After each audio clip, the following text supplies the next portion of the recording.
দর্শক বন্ধুরা, আমার হাতে যে গাছটি দেখতে পাচ্ছেন সেটির নাম হচ্ছে লেপার্ড অর্কিড।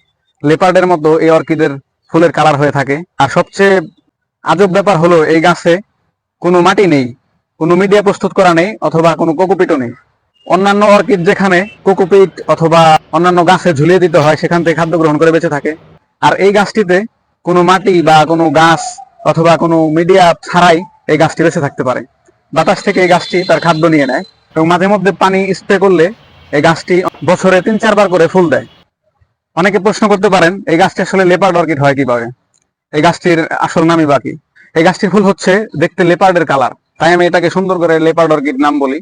অত্যন্ত সুন্দর এই গাছটি আপনারা আপনাদের ব্যালকনিতে রাখতে পারেন, যেখানে ইনডোর প্ল্যান্ট রাখেন, এবং অন্যান্য গাছের তুলনায় পানি অথবা যত্ন কম লাগবে, যার কারণে আপনারা বেড়াতে গেলে ওই গাছটি এমনি এমনি বেঁচে থাকতে পারবে। আরো তথ্যবহুল ভিডিও পেতে হলে আমাদের ইউটিউব চ্যানেলকে সাবস্ক্রাইব এবং ফেসবুক পেজকে ফলো দিয়ে পাশেই থাকুন।